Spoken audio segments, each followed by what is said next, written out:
What is going on, everyone? Hope you're all having a fantastic day. Yesterday was Xbox and Bethesda showcase showing off a bunch of new games coming out in the next 12 months that are coming to Xbox and PC. Most of these games will be releasing day one with Game Pass. I mean, Game Pass is such an insane deal, so if you can, definitely get it to play all these games day one.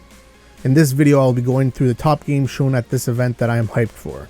Starting with the first game, showing Redfall. Last year, we saw a CGI trailer for this game, and it looked good and definitely piqued my interest. We knew it was a co-op looter-shooter vampire game. At the showcase this year, we got some gameplay which you are seeing in the background of this video. The gameplay we saw in the trailer was a character named Layla and her telekinetic abilities and spectral elevators. The trailer outlined abilities of the characters we will be able to play in Redfall. One of the other characters, Jacob, has a Deadeye ability, kind of like slowing down time, and he has an invisibility cloak along with a spectral crow that can fly at enemies. Then there is Remy De La Rose. She is an engineer and has a robot companion equipped with a vampire killing machine gun. That's pretty cool. After that, we have the fourth character, Devinder. They offer an extensive knowledge of vampires and they have MacGyvered equipment to trap enemies. All in all, this looks like it's going to be a fun game in my books. The shooting mechanics look really solid and there will be plenty of different weapons and rarity tiers. This will definitely be a fun game to play with friends in co-op, and I'm definitely looking forward to get my hands on it. The next game that was shown is called High on Life. High on Life is an upcoming FPS game from the makers of Rick and Morty. Honestly, this looked pretty cool. I love Rick and Morty and it definitely had the vibes and jokes with the guns talking to you. I mean, the first one was pretty much Morty himself, I'm pretty sure. I'm not 100% sure, but it seemed like it. In this game, you'll take the role of a recent high school graduate, and they are tasked by fate and teamed up with a sentient Galatine firearm, and you must defend Earth against a cabal of invading aliens. The trailer was pretty cool. The world and graphics really stood out to me, and I'm pretty excited to do a playthrough of this game when it releases in October of this year. The next game we are covering is not really a game, but it's DLC, the Forza Horizon 5 Hot Wheels DLC. This was actually leaked via screenshot on Steam earlier in the week, and I saw all the negative comments as they already did a Hot Wheels DLC with Horizon 3. To be honest, I'm pretty happy and excited to get this on Horizon 5, as Horizon 3 was only 30 frames per second, as to Horizon 5 being 60 frames per second. Now that we got to see the trailer and we could see how big it actually is, all the new Hot Wheel cars that we'll be able to drive, and the fact that we get to build our own Hot Wheel tracks, like the orange track, we will be able to snap them together in the track editor mode. This is something that's really cool to me, and definitely I'll be making my own tracks in. This DLC will be releasing in July and I'm so hyped to play it. Next on the list is Forza Horizon's older brother, Forza Motorsport. Forza Motorsport will be releasing in 2023 after not releasing a game in a few years now. The gameplay trailer showed off a new level of realistic graphics that the game will debut. The game is confirmed to feature ray tracing and realistic damage to the cars as they rub against each other on the track. The trailer also revealed quite a few new cars, including a race-ready golf cart. That's pretty cool. They didn't release too much other info, but here's hoping there'll be some sort of story or campaign added to it. Like, I know it's a sim racing game, but having that option would be awesome. The next big game on the list is Ark II. The trailer didn't show us much, to be honest, but I did some digging around and found some information via an IGN article written by Joe Screbbles. I hope I pronounced that right. The article states, Ark II will be a third-person game with a Souls-like melee combat and a whole AI enemy force to fight against in PvE.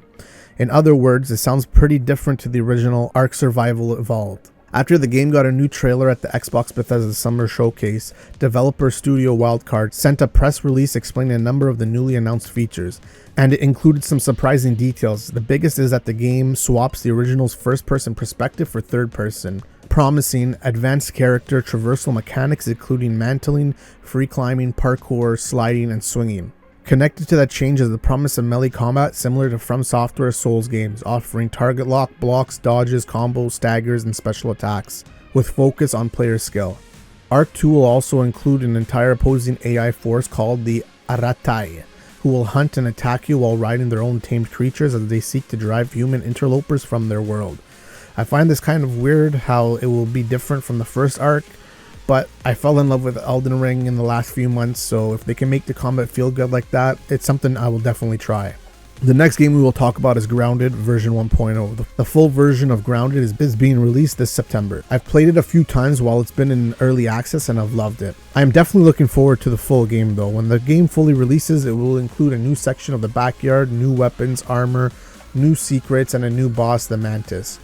Also, it will complete the story of the game, so I'm definitely looking to drop some hours into this when it releases. Next on the list is a game called Flintlock: The Siege of Dawn. In this game, you must kill gods using both guns and melee weapons. It looks like it's going to be set in ancient Egypt, but having a 19th century technology and looks. It's a third-person action RPG, and it's something definitely we will be keeping an eye on here. The next game is called Lightyear Frontier. It is a mech exploration and farming game. It looks like a mix of Stardew Valley and No Man's Sky mixed together. It is a non-violent game where you'll be exploring distant planets and building farms on them.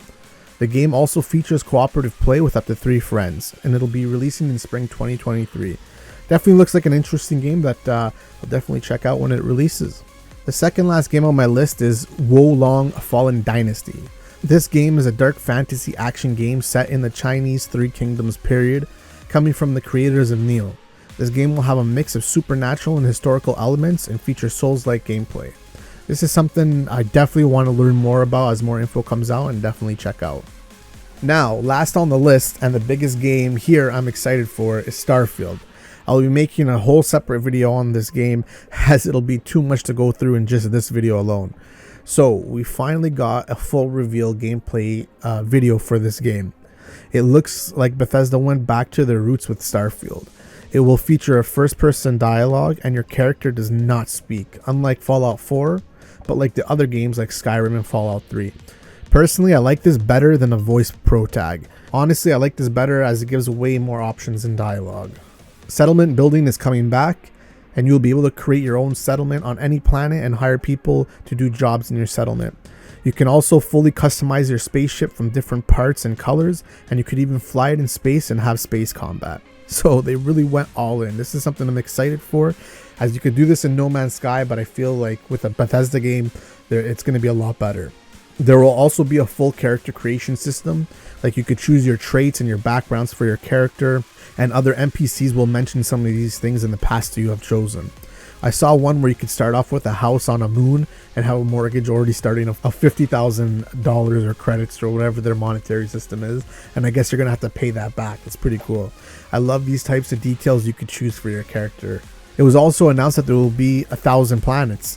That's pretty big, and while that is a big number, we can guess that there's going to be some sort of procedural generation, but I think it'll still be fun to explore all these different planets. One thing I was worried about when I watched the trailer was the shooting. It looked like a bit off, like there was no weight to the guns and no oomph to the shots. I mean, I hope the delay to early 2023 gives them enough time to iron that out, because this game looks fantastic. The story in Starfield seems to revolve around that you will be hunting for galaxy-changing artifacts and will have to deal with multiple different factions along the way. The game is set in the year 2310, and we also saw some screenshots of what looked like Mars and one of the Mars rovers, so that's definitely going to be cool to come back to our solar system and see what it looks like after 300 years. Starfield is releasing in early 2023, and I cannot wait to play this game. Thank you so much for watching this video. I hope you enjoyed. If you did enjoy, please consider liking the video, and if you're new here, please consider subscribing. I recently started doing videos like this and I'm really enjoying it. I'm planning to do some game playthroughs in the future and continue this type of content as well. So, are you excited for the games announced in the Xbox Bethesda showcase? What are your top games coming out? Let me know in the comments, and hope you all have a great day. Sometimes all I think about is you. Late nights in the middle of June.